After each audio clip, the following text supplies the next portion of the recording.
Well, hello and happy new year to the lovely Sara Campbell. Hey.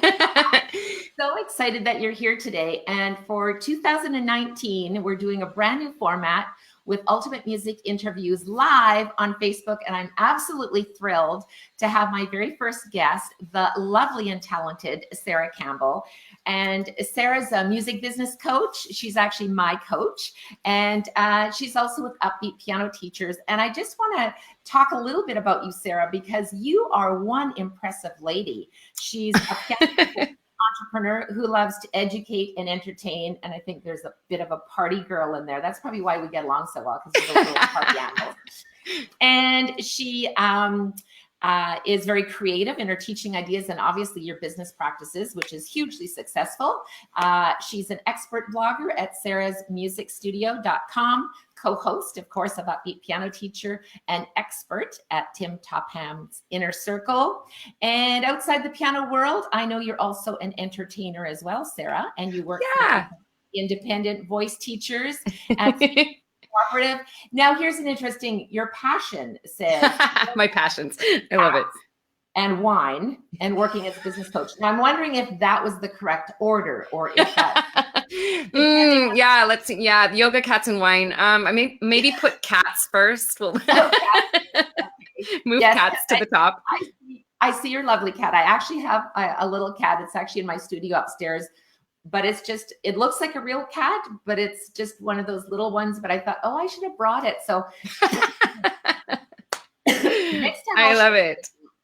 But today our topic is finding your teaching style and attracting ideal clients. And we chatted a little bit before we started live. So how do you define your teaching style? All about you, Sara. Okay, so this is one of my favorite topics to chat about. And when you first came to me with this this interview opportunity, I was like, ooh, I get to pick my favorites. And so first, thank you so much for having me. And I'm so excited to be able to chat with your audience today, because you have an amazing audience of really inspirational teachers. And so, hey, Ultimate Music Theory teachers, if you're here, tell us hello in the comments, and let us know if you figured out like your ideal clients or your teaching style. I would love to know about that. So about my teaching style, I would say that I am the creative teacher, and that's what I'm known for in the area. At least, so I do two things, right? You already mentioned I'm a piano teacher and I'm a voice teacher. So as a piano teacher, I'm really seen as like this creative teacher who loves to work with teens especially. And I do kind of later beginners. So I tend to start my students a little bit later, like 8 years old, and that kind of style. I also have, the voice side of my studio. So the voice side of my studio, I specialize in teaching teens. And again, back to the teens, right? And I am mainly working on musical theater now, but I also work with adult students and students who are, doing a lot of community theater. Maybe they've studied in the past and they want to have a little bit of a brush up on technique. So I'm really heavy on the technique with my adult students and my teens. So that's what I'm known for in the area. And that's why people come to see me. Yeah. And I think one of the things too, and you really nailed it when you said, what's your niche? And there's a big difference between teaching teens and teaching little, 4 and 5 year olds. And I think when you find your niche and you're passionate about it, but you can also relate to them, what kind of music they're listening to on their iPhone, or, you can connect with them because they're all the same age and you got the same plans, and you probably also know what opportunities are available for them in performance as well, right? Yes, I try to stay in tune with, especially with my singers, there are auditions for, X, Y, and Z, or I try to keep an ear to the ground about what's going on in the area. Here's a summer opportunity that's coming for you. Same thing with my piano students. I try to make sure that I know when there are talent shows going on, and when they have opportunities to go see other musicians, when they get to see live musicians in our area, so they can see like, oh, you know what? Hey, when I'm in my 20s and 30s, like maybe I'm gonna find a little band that I can play with just for fun on the side. Yeah, absolutely. And I think one of the things that's cool too, because you're teaching piano and teaching the voice, do they accompany themselves, or do you accompany them when they are performing? I do have a couple of students who do simple accompaniment, but typically I do the accompanying. That's the other thing I'm known for. It's not just voice teaching, since I have, mad piano skills or whatever. I can also be a voice coach. So I can be that accompanist, and I can work on characterization and acting. And so that's what I'm known for the most part. And I think it's really important to know your teaching style, because teaching style helps you know what kind of a client you want to attract to your studio. Because so often, I think as piano teachers especially, we fall into this trap of, I have to accept every student who inquires about lessons with me. Right. Because we get scared about us, maybe this is the last student that will, inquire for a month. We have this like scarcity mindset. So we're like, I have to grab onto every single student that comes my way. Right. And sometimes when we do that, it doesn't work out so great. So how would you define really finding your own teaching style? Because you're right, there's your teaching style, and then if you take every student that comes your way, they're kind of defining what you're going to be doing in your studio. So how do you define this is my teaching style? Oh, I love what you just said there about if you accept every single student, then they kind of start defining what you are doing in your studio. And then you may find yourself in a position where you're thinking, this really isn't my favorite anymore. Maybe you're exhausted because you don't really specialize in teaching beginners, but all of a sudden on Tuesdays, you've got 8 beginners in a row. Yes. And you're brain dead at the end of the evening. Oh my gosh, I have to pause just for a second to say hi. There's some people I'm creeping on my phone so I can say hi to people. I see Anna and Larissa and Colleen and Barbara. Barbara, I hope you have your latte. Barbara likes to tune in every Friday on the Ultimate Piano or on Upbeat Piano. We've got companies that start with U, and it's confusing me. So I guess back to the question, how do you define what your teaching style is? Right. It helps to take a moment to just really think about what brings me joy when I'm teaching.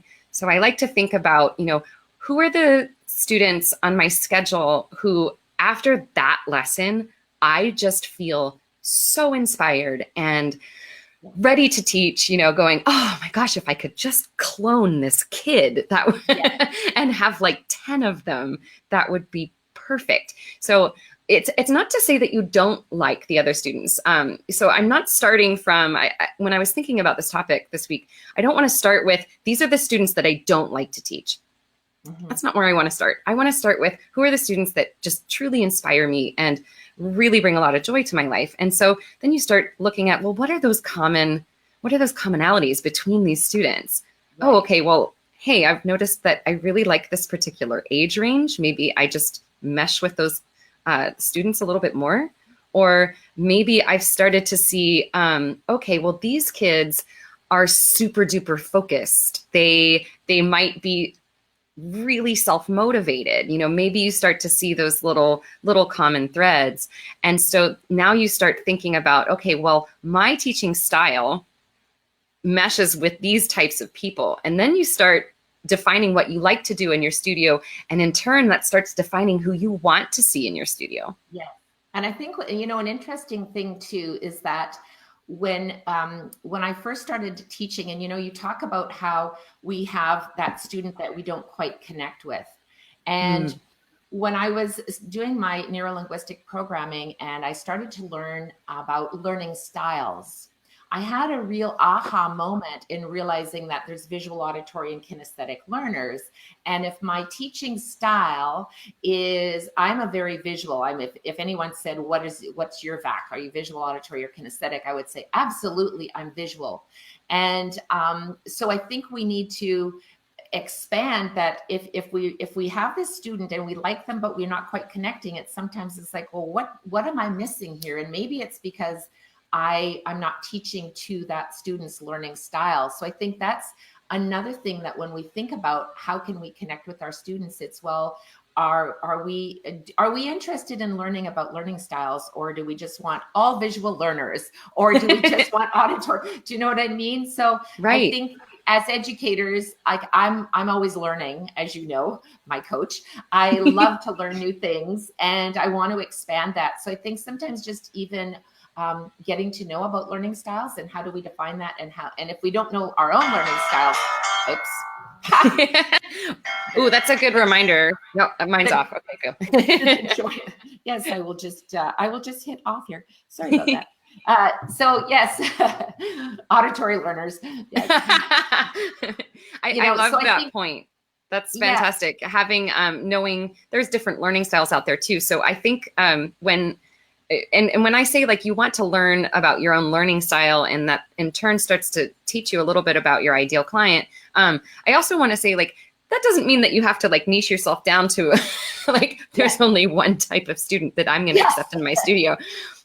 Unless, hey, if you've got like a waiting list of 30 kids, go ahead, accept that one type of student in your studio. Like, good luck with that. But I think you know, I mean, variety really brings a lot of fun into the studio, and sometimes it's quite a challenge.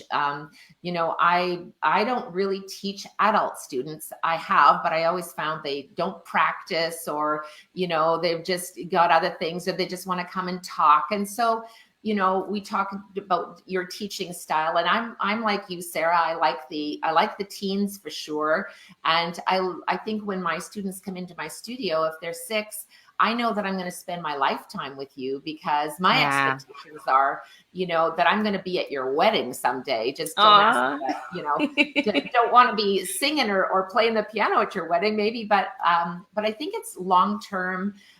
You know, you almost feel like half the time you're a coach, and the other half of the time you're teaching piano or voice, as the case may be, right? Absolutely. Yeah. So I think it's super important to take a look at what you're doing with those students. So, like, when you're thinking about your learning style, if you haven't really figured it out, if you feel like you're watered down and you're just like teaching every single student who comes to you, you know, just take some time and reflect on who are the students that make you really, really happy. I used to, like, a very quick story here, and then I know we have some other points to get to.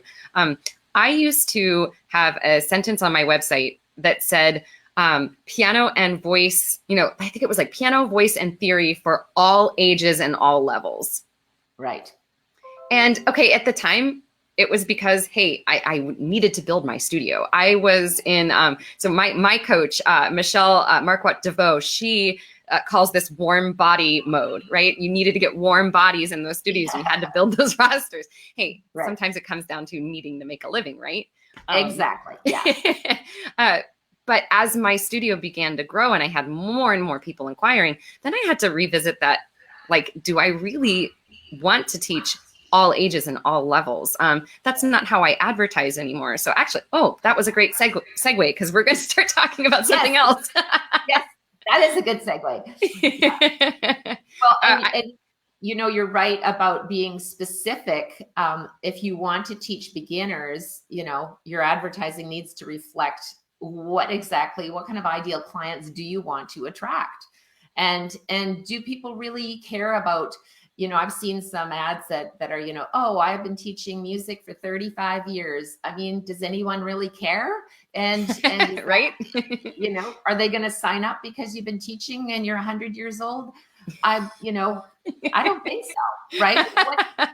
And it's different to market too. I mean, even though we're teaching children, who our ideal clients are the parents that are going to be enthusiastic about showing up with their children every week and supporting them in their practicing and paying the bill on time, and all the rest that goes with it. But the question is, so do we need to accept every student? And the answer was no, not at all. No, I think that when you finally reach that level of success in your studio, and, you know, I see so many people tuning in, like Krista and Julia, Anna, Deborah. I see lots of people tuning in today. So I just want to say hi to you guys. And if you're joining us on the replay, make sure that you jump into the comments. Actually, if you're watching right now, before I answer that question, I want to know, who's your ideal student? Like, who's your favorite student to teach? I want you to comment below with your favorite student so that I can learn about you. It'd be good stuff. So do we have to accept every student? You know, there may be a time in your business that really, honestly, you need to, and that's okay. Because we have to build our studios, and maybe you don't have the luxury of having the time to really find the perfect people to put into those spots. Mm-hmm. But you knew there was a but coming there, right? But if you can create that space in your studio to accept people who you know are going to be really good fits later mm-hmm. on, you will thank yourself, because you know, sometimes when we get into warm body mode and we accept all these people into our studios who right. aren't a good fit, then you touched on something, Gloria. You said, you know, really the clients that we're talking about are the parents, right? Absolutely. Yeah. They're the ones that are signing up the kids. So yes, I think it's almost just, and I'm sure you've had this as well, Sarah, where you love teaching the student, but the parents bring a lot of issues that are sometimes really trying to the lesson. Yeah. You know, they're honking the horn. They want their kids to be out on the minute when you're in the middle of finishing a sentence, and the student wants to be there. It's quite an interesting dynamic to say who exactly. So it's not just the student, but it's the parents too. Exactly. So when we're looking at that inquiry, you know, start have a way to assess them, right? And also give them a way to assess you, because this is a relationship that needs to go both directions, and you need to be able to communicate clearly with that client. So I like to take my time to get to know somebody who's inquiring. Like I typically start via email. I actually took my phone number off of my website because I got tired of having to call people back, and you're constantly missing each other. So at least with email, like, you can send them the information. So I like to start with email or messenger on Facebook, depending on how they get a hold of me. I let them know, here's what I excel at offering in my studio. You look at those. Here's my teaching style. I specialize in teaching highly motivated kids. You know, to prepare them for high school musical auditions, or to help them get into honors choir. So if that's my voice, you know, inquiry. Yeah. And so when the parent sees that sentence that says, okay, I specialize in highly motivated kids. Right. That might tell them, if they're coming to me with like, hey, you know, I have an 8-year-old and I just don't know if he wants to sing, but I thought we'd try. Right. That student might be perfect for somebody else, but it's, you know, that's not a good fit for me. So you look at, are we going to be a good fit together? And if you aren't a good fit, I have a list of other teachers, like local teachers in the area. And so when I made this list, I actually asked all these teachers, like, hey, who do you really like to teach? And I put that underneath, you know, their name and number. And so if I find somebody who's not a good fit for me, I will pass that on to somebody else. Yeah. And I think that's really important because like you, Sarah, I have my things when I'm teaching piano. I'm also teaching theory. That's obviously not an option in my studio. So when students come in and say, well, I just want to do, you know, a 30-minute little lesson. Then I say the same thing. I'm going to help you find a teacher who will be perfect for you. But in our studio, it's, you know, it's theory club classes and it's piano. And, you know, we do a lot of performances. We do at least 4 to 5 concerts a year. So it is about— That's fabulous. And yeah, the students really love it. There's actually a program here in Winnipeg called Musicians in the Making, where because I'm a registered music teacher, I'm able to participate, and they actually perform at the concert hall before the actual symphony performs. So it's quite an honor to have your studio go in. So yes, I've been invited every year. So my students, they go, oh, am I going to get to play this year at the concert hall? And it's, well, it depends on, how hard you're going to work and your dedication and things like that. But it's a lot of fun. And I think too, that perhaps is one of the drawing things. What is exactly something that you want to do in your studio? What's your passion? Because not everyone loves to perform. Some like to just, play in their basement for themselves. And others want to get out there and, turn into Elton John. They just, all about doing that performance.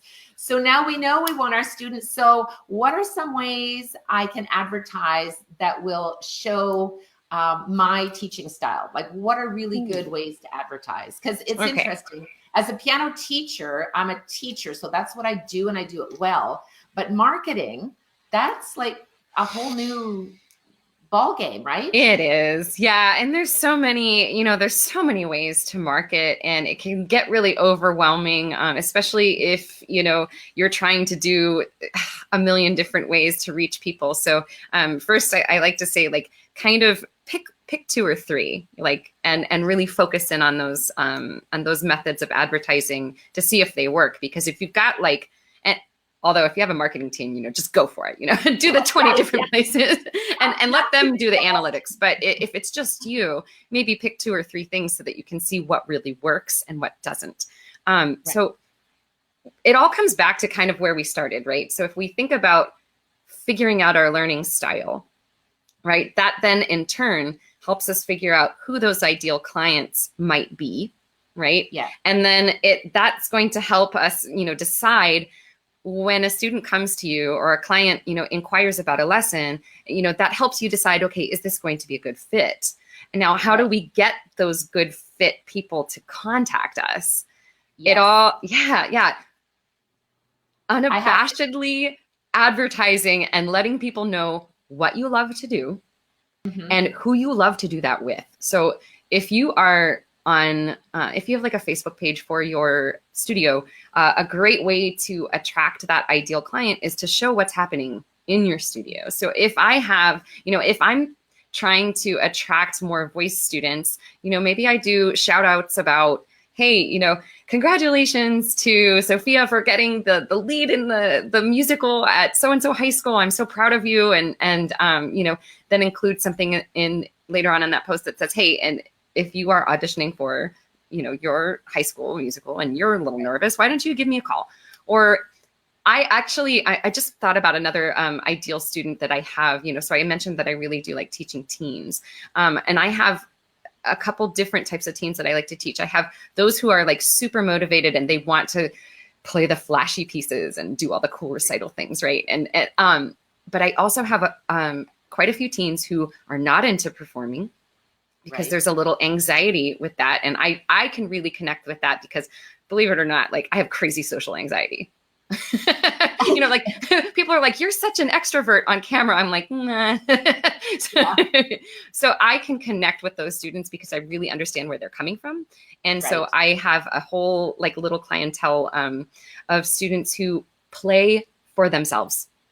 And that's what they love to do. So I give them that outlet to create music in a safe environment.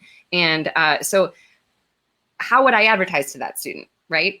Maybe I could say, hey, so you've been taking lessons for a number of years and you finally decided to give it up because you're not wanting to play in recitals anymore, or you were being pushed to do that. There's a place for you. Right. Come and see me. You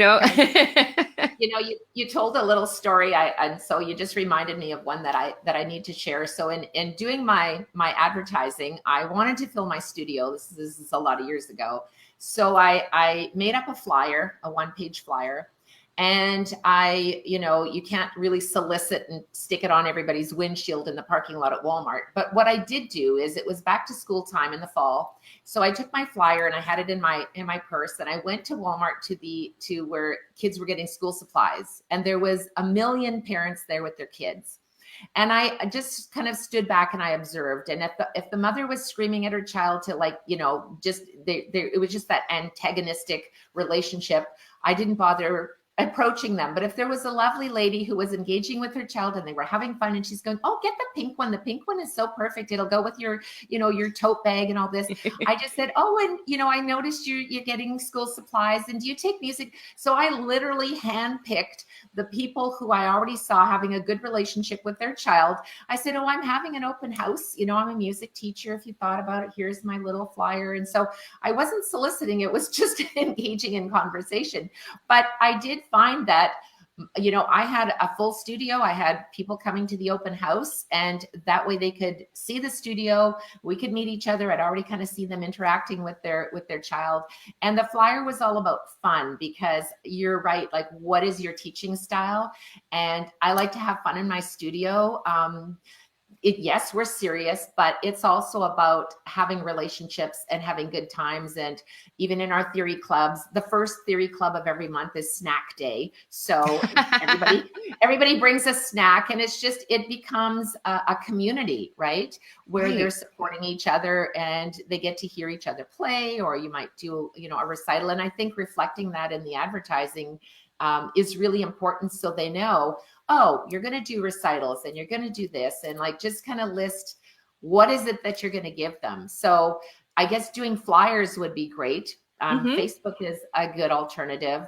And I think one other thing that might be fun too is contacting the local paper, because they like good news stories. So if you can come up with something that's unique, or like you said, if one of your students is auditioning for something, like if you can take that success win and turn it into a little local story, the press may come out and do a whole thing on, Sara Campbell's music studio, and just do a little article on you. I love that you shared this, because guess what? That happened to me. It happened in the first year that I opened my own studio. They wanted to feature one of my students who was kind of like a non-traditional student, right? She wasn't a high schooler. She was, I think it was her first year of college, and she was still with me. And so they did an article about how she was auditioning for all these shows in the local area. They had pictures of her, being in the shows, and they came and they took pictures of us in the studio. They interviewed us both, and it was featured in a local magazine. And I got traction from that article for years. I had people calling me about it. And so, we think about, sometimes we think of newspapers as being something that nobody reads, but that's not true. In fact, sometimes, those ideal clients we've talked about, trying to find those parents. I have a lot of students who have grandparents who pay for their music lessons. So, I connected, they found me through through that particular media, and it worked out really well. So that's really cool. I see like amazing comments here. I see a lot of people commenting here about like their ideal students and who they are. Amy's like, oh my gosh, that is so smart about the article in the newspaper. That's so cool. Well, and I think it is a great idea to do it, because even if you approach them with something, we also do, we have a music-thon here, which is a fundraiser for kids that, aren't able to afford music lessons, or there's music therapy programs and so on. So it's a fundraiser, and kids, are kids helping kids. So I think sometimes even being a part of that news story, anytime you can get press and it's free, well, ka-ching, ka-ching, right? So I think being involved in the community and just, doing some fun activities, it's really going to, and actually there's a lot of times too, there's even local television shows. If there's some in your area, just go on and be a guest and talk about, did you know, okay, this is a fact, and one of these, but you might not know the second fact. Ooh. So the first fact, Sara, is that music makes you smarter. So you probably knew that, right? Right. Here is the second fact that maybe you didn't know this. Are you ready for this? Yes, I'm really curious.